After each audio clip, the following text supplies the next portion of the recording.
88 mga nagsipagtapos na mga bagong pulis nakahanda ng i-deploy sa mga lugar sa Cordillera at isang bagong media group sa Tarlac binuo upang mapaigting pa ang patas na pagbabalita.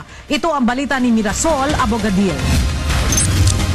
Sa Baguio City, nakahanda ng ma-deploy sa iba't ibang probinsya sa Cordillera ang mga pulis na nagtapos at sumailalim sa Scout Training o Special Counter-Insurgency Operation Unit Training sa Public Safety Basic Recruit Course.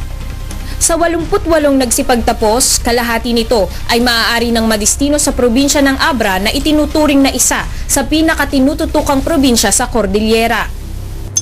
Sa Eastern Samar, nadagdagan ang puwersa ng 8th Infantry Division ng Philippine Army sa Eastern Samar sa Camp General Vicente R. Lucban, Catbalogan City sa pagtatapos ng 70 mga bagong sundalo noong Biyernes sa Camp General Vicente R. Lucban, Catbalogan City. Ikinatuwa naman ni General Gerardo Layug ang pagpasa ng mga trainee ng Mananabas Class 299-12 sa mahigpit na military training at pinagbilinan ng mga ito na mamuhay ng ayon sa inaasahan sa kanila.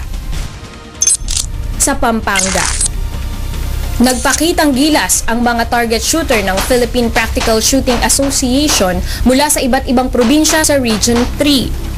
Sa ika-4 na Provincial Director Pampanga Police Provincial Office Cup, bilis sa gatilyo at presence of mind ang ipinamalas ng bawat isa sa iba't ibang kategorya gaya ng short, medium, long at chrono shooting.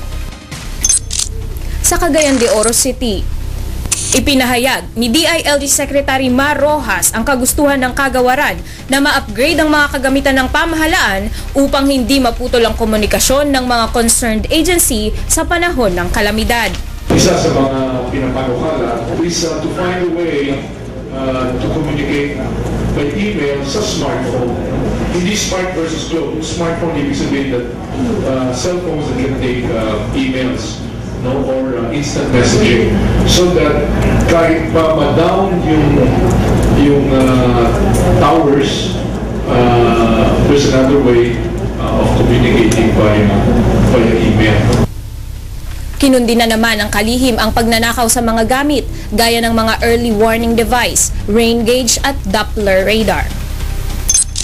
Sa Tarlac, itinatag ng mga mamamahayag sa lalawigan ng Tarlac ang Publishers and Journalists Association na may layuning itaguyod ang malayang pamamahayag sa pamamagitan ng responsable at patas na pagbabalita. Para sa grupo, mahalagang palaging alalahanin ng bawat media practitioner ang responsibilidad ditong magbalita ng makabuluhan at tama sa bayan, lalo na ngayong darating na 2013 midterm election. This would serve a motivation on my part to continue the sublime mission of being a mouthpiece of the Tarlaceños in drumbeating their will and sentiments.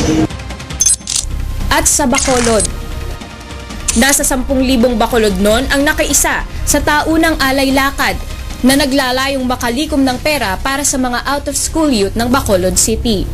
Target ng Walk for a Cause na may temang bawat hakbang ng mamamayan, kapakanan ng kabataan na makalikom ng 100,000 piso upang mapag-aral ang 25 scholar. Sa dami ng nakilahok, umabot sa mahigit 200,000 piso ang nakolekta mula sa alay lakad. Kasama ang mga provincial news team sa iba't ibang panig ng Pilipinas. Mirasol Abogadil, UNTV News, Worldwide.